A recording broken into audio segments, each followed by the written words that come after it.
오늘 함께하실 두 분 먼저 소개해드립니다. 김성환 시사평론가, 장성철 공감과 논쟁 정책센터 소장 나오셨습니다. 안녕하십니까? 어서 오세요. 안녕하세요. 문재인 대통령 올 한 해 국정 운영을 어떻게 해 나갈지 구체적인 내용을 신년사를 통해 밝혔는데요. 신년사에서 그렇다면 중요하게 언급된 키워드 한번 보도록 하겠습니다. 네, 국민이란 단어가 가장 많이 사용이 됐습니다. 33번, 이어서 경제 29번, 코로나 16번이었습니다. 이 외에 문 대통령의 의지가 실린 단어, 회복, 상생, 도약, 평화, 포용, 희망, 개혁의 순이었습니다. 오늘 신년사에서 문재인 대통령은 코로나19로 장기화되고 있는 경제 침체에서 반등해 국민의 일상을 회복하고 또 선도국가로 나아가겠다, 이런 의지를 보였는데 오늘 신년사 두 분께서는 어떻게 들으셨는지 의견 좀 들어보도록 하겠습니다. 평론가님, 전반적으로 어떻게 들으셨습니까? 네, 이전 연도에 문재인 대통령이 신년사 제시했던 거하고는 좀 키워드가 다른데요. 네. 제가 볼 때는 일을 벌릴 때가 아니라 일을 마무리하고 정리할 때다, 이런 판단을 하고 있는 것으로 보입니다. 그러니까 사실상 임기 마지막 신년사라고 해도 과언이 아니지 않습니까? 내년에는 아무래도 대선이 있기도 하고요. 대선은 네. 또 3월 대선이기도 합니다. 그렇기 때문에 신년사가 내년에도 그만큼 주목을 받을 수 있을 것인가? 그렇지는 않을 것 같거든요. 그러니까 올해 신년사가 어떤 내용인가가 아마 문재인 정부의 마지막 신년사가 될 수도 있기 때문에 현재로서는 코로나19 극복이나 민생을 챙기겠다고 하는 메시지가 제일 줄을 이루고 있는 것 같습니다. 근데 다만 이제 우리 그런 말이 있잖아요. 위기는 기회의 얼굴을 하고 온다. 그러니까 위기 상황에서 어떤 방식으로 위기를 극복하는가, 이게 대단히 중요하지 않겠습니까? 예를 들면 코로나19 사태에서도 우리가 확인했던 것처럼 양극화 문제라든가 그리고 차별이라고 하는 화두, 네. 이런 것들이 그 위기 상황 속에서도 굉장히 도드라지는 한 해였습니다. 그러니까 지난 한 해를 돌아볼 때 이 위기를 어떤 방식으로 극복할 것인가, 이게 대단히 중요한데 문 대통령이 그런 부분에 있어서 포용이라고 하는 가치나 이런 것들을 굉장히 중요하게 생각했다고 하는 것이고요. 또 위기를 우리가 극복하는 과정에 있어서 객관적인 평가로 봤을 때에도 전 세계에서 위기를 그나마 잘 극복했던 나라 중에 하나로 평가받고 있는 건 부인하기 어려운 사실인데, 그걸 어떻게 그러면은 새로운 도약의 기회로 네. 삼을 것인가, 이런 면에 있어서는 한국판 뉴딜이나 이런 것들을 통해서 새로운 대한민국을 만드는 데 있어서 준비를 하는 한 해가 될 수 있도록 했으면 좋겠다, 이런 바람도 같이 담겨 있는 신년사였다고 생각합니다. 알겠습니다. 위기의 극복 과정을 어떻게 헤쳐나갈 것인가, 특히 경제적인 부분, 또한 안전성의 확충 등등에서 포용이라는 가치를 또 제시하기도 했는데 이런 부분에 대해서 주목해서 들었다라고 이렇게 말씀을 해주셨습니다. 장 소장님께서는 어떤 점이 가장 귀에 잘 들어오셨나요? 저는 세 가지예요. 네. 백신 무료 접종, 이 부분에 대해서 말씀하신 게 귀에 네. 확 들어왔고요. 그다음 또 하나는 주거 안정 송구하다. 그러니까 주택 문제, 부동산 문제 관련해서 송구하다라는 표현 처음 쓰셨어요. 네. 그러니까 잘못을 자인하신 거죠. 그리고 세 번째는 지금 우리나라 대한민국의 가장 큰 화두인 주식, 주가지수, 이거에 대해서 강조를 하셨었거든요. 그러니까 이런 부분에 대해서 좀 귀에 들어왔는데, 저는 신년사에 꼭 들어가야 될 말들 중에서 들어가지 않았다라는 점에 대해서 상당히 주목을 했습니다. 어떤 내용입니까? 그러니까 예를 들면 주거 안정 송구하다라는 말씀하셨지만 계속 얘기하셨던 집값, 부동산, 이 단어가 없어요. 그리고 또 어떤 단어가 없냐면 검찰, 공수처, 이 단어도 없습니다. 또 야당, 국회, 협치, 이 단어도 없어요. 또 하나는 얼마 전에 우리 법원에서 판결 나왔지만 위안부 피해자 할머니 보상 문제, 한일 관계, 이 부분도 신년사에 없고요. 국민들이 되게 분노했던 지점 중에 하나인 동부구치소 집단 감염, 이 부분에 대해서도 대통령의 언급이 없습니다. 그리고 마지막으로 국민들이 좀 상당히 궁금해하는 사면 문제도 이번 신년사에는 없어요. 결국에는 신년사보다는 네. 신년 기자회견 때 기자들의 질문에 대해서 어떠한 생각과 답변을 하실 것이냐, 그게 좀 더 주목된다라고 말씀드려요. 그렇군요. 자, 기대했지만 나오지 않은 부분은 무엇인지에 대해서 장 소장께서는 짚어주셨는데, 지난주 신년 인사 때 문 대통령이 밝힌 부분이 있었습니다. 그때는 회복, 통합, 도약이라는 그런 키워드로 저희가 정리를 해드렸고요. 오늘 신년사를 통해 올 한 해 국정 운영 방향을 전했습니다. 그리고 조만간 이제 신년 기자 간담회 등등을 통해서 국민들에게 직접 또 메시지를 낼 것으로 보이는데, 방금 부족하다고 말씀하신 그 내용이 또 어떻게 신년 기자회담을 통해서 또 그 뜻을 설파해 나갈 것인지 이 부분도 기대해 보도록 하겠습니다. 정치권 반응을 좀 살펴보도록 할게요. 민주당 같은 경우에는 뭐 정부와 함께 최선을 다하겠다라고 얘기를 했습니다만 민주당 말고 다른 야당들은 모두 아쉽다라고 얘기를 했습니다. 특히 제1야당인 국민의힘 K 방역 신화에 대한 맹신과 또 북한에 대한 짝사랑 이제 접을 때가 되지 않았냐는 것이 여론이다. 이렇게 얘기를 했는데 수장님 어떻게 들으셨어요? 일리가 있어요. 야당의 비판은 또 항상 이렇게 비판을 하죠. K 방역 훌륭한 부분이 있습니다. 국민들이 인정하는 부분이 있잖아요. 본인이 얘기 안 하셨어도 국민들은 알고 있다라는 생각이 들고 북한 문제와 관련해서는 너무나 아쉬워요. 집권 4년 차입니다. 임기 1년 4개월밖에 안 남았어요. 아직도 어떠한 결과물을 내놓지 못하고 평화 프로세스, 전쟁 없어야 됩니다. 이런 구호만 난무하고 있습니다. 대통령께서는 신년사에서 맨 마지막 부분에 북한 문제를 넣으셨어요. 그것도 분량이 적어요. 그것은 무슨 뜻이냐? 자신이 없다로 읽혀집니다. 북한의 김정은은 얼마 전에 얘기했죠. 소형 핵무기를 전술 핵무기로 바꿔라. 핵무기를 핵이라는 단어를 36번이나 얘기를 했어요. 그런데 우리는 아직도 남북 평화 프로세스만 얘기하고 있습니다. 그냥 구호만 얘기하는 거예요. 그런 당위성만 얘기하는 겁니다. 감정에 호소한 다짐과 기대밖에 없었다라는 생각이 듭니다. 집권 4년 차에 김성환 평론가께서 얘기했듯이 이를 마무리하고 성과물을 국민 앞에 내세워야 될 시기에 아직도 약속과 기대감만 접어주고 있다라는 생각이 들어요. 저는 저러한 감정에 호소하는 정치는 참 나쁜 정치 중에 하나다라고 말씀드리고 싶습니다. 정치는요, 결과물로 국민들께 평가받는 겁니다. 감정에 호소하고 위로하고 이것은 종교 지도자가 할 일이지 대통령이 할 일은 아니었다. 그래서 아쉽다라는 말씀을 드립니다. 북한과 관련된 부분에 대해서 상당히 박하게 평가를 해주셨는데 구절들을 좀 살펴보도록 하겠습니다. 한반도 평화 프로세스의 핵심 동력은 대화와 상생 협력이다. 언제 어디서든 만나고 비대면 방식으로도 대화할 수 있다는 의지는 변함이 없다라고 얘기를 하면서 방역 등등을 고리로 한 어떤 그 만남에 대한 얘기도 던지기도 했는데 이 부분 평론가님께서는 어떻게 들으셨습니까? 뭐 방역을 통해서 남북관계 개선을 할 수 있다 이거는 아닌 것 같고요. 네. 뭐 북측에서도 거기에 대해서는 특별히 호응하고 있는 것 같지는 않습니다. 뭐 김정은 위원장이 밝힌 바대로 좀 근본적인 남북관계 어떤 변화를 꾀하는 이런 방식이 되어야 할 텐데 그거는 3년 전이라고 하는 표현까지 또 사용하지 않았습니까? 4.27 판문점 정상회담 네. 때 합의했던 내용을 다시 성실하게 이행하자. 그래야 남북관계가 개선될 것이다. 이런 얘기까지 했기 때문에 단순히 뭐 방역을 고리로 한 인도적 차원의 지원을 통해서 남북관계가 풀릴 것 같아 보이진 않는다. 이런 말씀 드리고요. 저는 뭐 앞서도 이제 뭐 뼈 아픈 지적도 해주셨지만 그런 생각이 들어요. 그러니까 자리라는 게 있는 거잖아요. 우리가 신년 인사의 자리에는 적당하는 자리잖아요. 신년사의 경우에는 올 한 해를 어떻게 하겠습니다라고 하는 비전을 밝히는 자리잖아요. 반성할 부분이 왜 없겠습니까? 반성할 부분이 있는 거는 신년사에서 반성할 게 아니고요. 아마 다른 자리를 통해서 반성할 기회들도 있을 거라고 생각해요.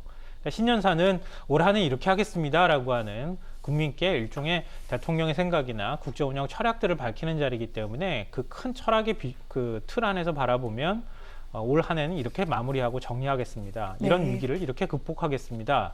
이렇게 말하는 성격의 자리이기 때문에 뭐 세세하게 정치권의 논란까지 전부 살피거나 그런 부분에 대해서 언급하는 것은 아마 청와대에서도 볼 때 상당히 부담스러웠을 거란 생각이 들고요. 뭐 하다못해 그 검찰개혁 화두를 꺼냈다고 하면은 당장 더 큰 반발이 일거나 정치적 논란이 일지 않았겠습니까? 그러니까 신년사는 신년사답게 하고 나중에 그런 것들을 구체적으로 정책적인 부분에서 뭐 비전이나 아니면 이런 것들을 내놓는 것은 네. 그것 자체로 내놓을 기회가 저는 충분히 있을 거라고 생각합니다. 알겠습니다. 뭐 권력기관 개혁에 대해서도 물론 언급은 있었고요. 또한 남북관계에 대해서도 마지막 노력을 다 하겠다라는 그 같은 다짐도 있었습니다. 좀 더 구체적인 내용은 신년 기자회견 때 기대해 보도록 하겠습니다. 그리고 오늘 공개된 올해 첫 여론조사 결과도 하나 좀 짚어보도록 하겠습니다. 문재인 대통령의 국정 지지율과 관련된 조사 결과 나왔는데 이렇습니다. 1월 1주차 여론조사 결과 문 대통령 국정 수행 평가 긍정적이라는 응답은 그 전주보다 1.1%포인트 떨어졌습니다. 35.5%로 최저를 기록했고요. 부정적이라는 응답 1%포인트 올라갔습니다. 60.9%로 역대 가장 높은 수치다. 이런 설명이 있습니다. YTN에서 의뢰해 리얼미터에서 시행을 했습니다. 지난 4일부터 8일까지 실시를 했고요. 95% 신뢰 수준의 플러스 마이너스 2.0%포인트 표본 오차입니다. 자, 이 같은 지지율 하락, 여러 가지 원인이 있겠습니다만 가장 큰 원인 가운데 하나, 부동산 문제를 꼽는 분들이 많습니다. 오늘 신년사에서 장 소장님 얘기하셨습니다만 처음으로 문재인 대통령이 송구스럽다라는 단어를 사용해가며 사과했는데 이 부분 혹시 대통령이 이제 직접 나서서 챙기겠다 이런 의지로 해석할 수 있을까요? 이미 직접 나서서 챙겨왔습니다. 제가 볼 땐 지난해 말부터 그러니까 네. 추미애 법무부 장관하고 윤석열 검찰총장 간의 갈등이 법원의 판단을 통해서 어느 정도 마무리가 됐던 그 시점부터 문 대통령의 얼굴이 부쩍 자주 보이기 시작했던 게 사실이거든요. 그러니까 그 시점이 지지율이 큰 폭으로 떨어지기 시작했던 시점하고 맞물린다. 그러니까 문 대통령의 리더십이 필요한 시점이 왔다고 하는 그런 네. 판단을 하고 있는 것으로 보입니다. 그러니까 백신 문제에 있어서도 문 대통령이 적극적으로 챙기는 모습을 보여왔고요. 지난해 연말부터. 지금 이제 신년사를 통해서 국민 여론이 악화한 것 중에 가장 중요한 원인 중에 하나가 부동산 문제라고 하면 그 부분에 대해서만큼은 안 짚고 넘어가기 어렵다라는 아마 판단을 신년사 준비하면서 했을 거라고 생각합니다. 그러니까 그런 점에 있어서 국민들과 좀 최소한의 국민들의 고통이나 아니면 힘들어하는 부분이 있다면 공감하는 모습들을 보여주는 것, 이건 대단히 중요한 것 같고요. 거기에 따라서 다시 또 이제 일종의 대안처럼 네. 정책적인 방향을 제시했잖아요. 공급 위주의 정책들을 추진해 나가겠다고 하는 점을 얘기했고, 변창흠 국토부 장관 임명하는 과정에서도 그런 의지가 저는 보였었다고 생각하거든요. 근데 부동산 문제가 그 김현미 국토부 장관이 얘기했다가 굉장히 아마 비판을 많이 받았던 것으로 알는데 빵 찍어내듯이 이렇게 찍어낼 수 있는 게 아니잖아요, 집이. 근데 저는 부동산 시장을 부동산 시장은 기대의 시장이라고 생각해요. 그러니까 지금 당장 공급이 이루어져서 주택이 거기에 따라서 심리적 효과가 나타나는 것은 그건 시장에 다 반영되어 있는 거거든요. 근데 부동산 시장의 경우에는 앞으로 내가 집을 구할 수 있는 가능성, 네. 그리고 청약을 받을 수 있다고 생각하는 거라든가 이런 것들이기 때문에 지금 당장 집을 현실적으로 1년 안에 집을 막 지을 수는 없지만, 많은 공급을 할 수는 없겠지만, 예를 들면은 그 지역에서 우리 지역에 어떤 집들을 어떻게 지을 수 있겠다라고 하는 계획이나 이런 것들이 네. 나올 때 우리가 이제 방아쇠라고 하는 표현들 많이 사용하고 있지만, 그러니까 그렇게 뭔가 달라지고 있구나라고 느낄 때 그게 어느 부분에서 먼저 방아쇠가 당겨지면 지금까지 집값이 막 올라가는 우상향으로만 올라가는 형태에서는 좀 다른 양상이 보여질 수도 있겠다. 네. 아마 그런 점에 있어서 좀 기대를 많이 하고 있는 거라고 저는 생각합니다. 그렇기 때문에 오늘 신년사에서 문재인 대통령은 구체적인 얘기를 하기도 했습니다. 제가 그 부분을 좀 읽어드리자면, 주거 안정을 위해 필요한 대책 마련을 주저하지 않겠습니다. 특별히 공급 확대에 역점을 두고 빠르게 효과를 볼 수 있는 다양한 주택 공급 방안을 신속하게 마련하겠습니다. 라고 얘기를 했습니다. 어떻습니까? 돌파구 마련할 수 있을까요? 못 믿겠어요. 그 문재인 대통령께서 네. 부동산 문제만큼은 자신 있다고 2018년부터 얘기하셨어요. 자신 있었던 결과가 집값 폭등, 월세값, 전세값 폭등으로 나타났습니다.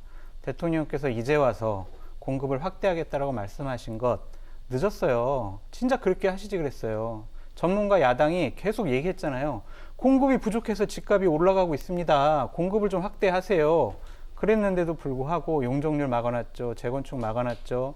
토지거래 허가제, 주택거래 허가제 이런 거 다 묶어놨어요. 그러니까 도저히 집을 살 수가 없는 거예요. 그러니까 집값이 올라갔죠. 결국에는 이 정권의 중요한 부동산의 정책이 결국에는 수요 억제, 수요 규제였잖아요.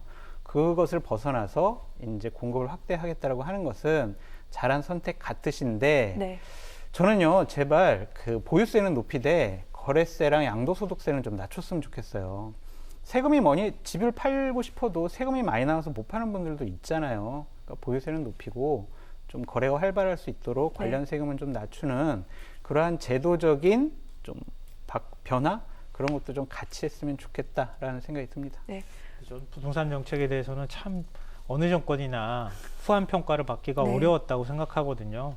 이거는 이른바 이제 박정희 전 대통령 시절에 강남 개발할 때부터 생겨났던 학습 효과 같은 게 국민들 사이에서 뿌리 깊게 자리 잡고 있는 측면도 있는 것 같고요. 그리고 뭐 이제 전 세계 부동산 시장도 비슷한 현상이지만 양적 완화를 계속 추진해 왔던 그 후과도 네. 여전히 남아 있는 거라고 생각합니다. 그러니까 말씀하셨던 것처럼 야당에서는 공급 확대 정책 얘기하고 시장에 맡겨라 이렇게 얘기했는데요. 과연 그렇게 했더라면은 부동산 시장을 잡을 수 있었을까요? 집값 잡을 수 있었을 거라고 저는 생각하지는 않아요. 집값이 올라가는 현상은 크게 달라지지 않았을 거라고 저는 생각하거든요. 근데 그 학습 효과라고 하는 게 결국은 어느 구석인가 제도적 틈을 비집고 들어가서 투기를 하고 집은 계속 사고 파는 대상이라고 인식했던 국민들의 생각을 단시일 내에 바꾸기는 쉽지 않았을 거라고 저는 생각해요. 그러니까 집을 투기의 대상이 아니라 그러니까 집을 진짜 보유하면 보유에 따르는 세금을 내는 이런 대상으로 인식하기 시작하는 시점이 좀 됐다. 네. 그러니까 그런 것들을 만드는 것 대단히 중요하고요. 거래세를 내려야 한다고 하는 주장들은 그동안에 굉장히 많이 제기되어 왔던 문제인데 다만 이제 걱정되는 부분이 있어요. 그러니까 보유세는 늘린다 하더라도 거래세를 만약에 완화시켜 줄 수 있을 경우에는 집을 또 끊임없이 사들일 겁니다. 그렇지 않겠습니까? 집을 팔면 거기에 따른 이익을 남기게 되거든요. 그러니까 양도소득세 중과를 하게 되거든요. 지금 거래세라는 게 바로 그런 부분을 얘기하는데 집을 팔 때 내가 얻을 수 있는 시세 차익을 다 내가 가져갈 수 있다고 생각하면 보유세가 조금 많아도 집 계속 사들일 겁니다. 그러니까 그걸 막기 위해서 지금 불가피하게 양도세 중과를 지금 하는 정책들을 추진하고 있는 것이거든요. 근데 그 양도세 중과 문제를 만약에 풀어줄 경우에 또 똑같이 원래 상태로 되돌아가는 거 아닌가 이런 걱정이 좀 하나가 있고요. 또 하나는 선거 앞두고 지금 또 풀어준다는 얘기 나오게 생겼다는 거예요. 이럴 경우에는 지금 보유세 문제도 저도 마찬가지겠지만 만약에 그걸 갖고 있는 사람들 입장에서는 내년 대선 지나면 또 풀어줄 거야. 보유세 완화시켜줄 거야. 네. 그리고 올해 그냥 몇 천만 원 더 보유세 내고 말 거예요. 집값은 계속 올라갈 거라고 생각하거든요. 그러니까 그런 문제들을 어떻게 할 것이냐. 그러니까 그런 걸 종합적으로 생각해 볼 때 저는 섣불리 선거 앞두고 이렇게 풀어줘서는 안 된다고 생각합니다. 이건 굉장히 나쁜 학습 효과를 또 남길 수 있기 때문에 네. 지금 상태에서 풀어주기보다는 뭐 문 대통령이 얘기하는 것처럼 좀 더 가까운 곳에서 공급들이 이루어질 수 있다고 하는 정책들을 당분간 좀 추진해 나가는 게 굉장히 중요하다고 생각합니다. 근데 뭐 거래세랑 양도소득세를 중과세 했다고 해서 집값이 낮아지거나 월세 전세값이 낮아지진 않았잖아요. 그렇다면은 이게 시행한 지 얼마 안 됐기 때문에 우리 좀 더 몇 년 두고 봐야 돼? 그러면 서민들 어떡합니까? 서민들이 어려우면 어떡하냐고요. 그러니까 합리적으로 좀 조정을 했으면 좋겠다라는 말씀이고요. 공급을 진작 확대하지라는 말씀에 공급 확대하면은 집값이 떨어졌겠냐라고 말씀하시는데 수험생한테 너 공부 열심히 한다고 100점 맞을 수 있어? 라고 얘기하는 거랑 똑같습니다. 공급 확대하면은 당연히 집값은 떨어질 수밖에 없겠죠. 이 정권이 지난 4년 동안 막아왔습니다. 그런 부분에 대한 정책적인 변화가 필요하다라고 말씀드리는 거예요. 알겠습니다. 그러니까 김성환 평론가님 네. 말씀도 맞아요. 네. 그러니까 그런 우려 때문에 지금까지 이제 이래 왔는데 네. 그래서 집값이 떨어졌냐고요? 안 떨어졌잖아요. 집값이 너무 많이 올랐잖아요. 그러니까 정책은 좀 바꿔야 되지 않겠느냐라는 생각이 들어요. 신년사와 양도세 관련된 중과에서는 이야기는 네. 올 6월부터 양도세 중과가 시작되는 거거든요. 그러니까 앞으로 시간이 있습니다. 네. 한 5개월 정도. 그러니까 그 기간 동안에 뭐 보유세가 늘어나고 양도세 중과에 대한 부담이 있을 경우에 집을 또 파는 경우가 생길 수 있기 때문에 지금 미리 겁먹고 지레 겁먹고 공급 안 나온다고 해서 집을 팔지 않는다고 해서 풀어줄 경우에는 오히려 더 부작용이 크다 이런 말씀을 드리고 싶네요. 네, 부동산 정책에 대한 여러 가지 팽팽한 의견들을 들어봤는데 일단 공급 확대에 대해서는 변창흠 신임 국토부 장관이 설 전에는 이와 관련된 구체적인 내용을 내놓겠다 이렇게 지금 얘기한 것으로 전해지고 있습니다. 관련해서 뭐 여러 가지 제도적인 부분에 대한 접근 등등이 또 어떻게 이루어져 나갈지 이 부분도 주시하도록 하겠습니다.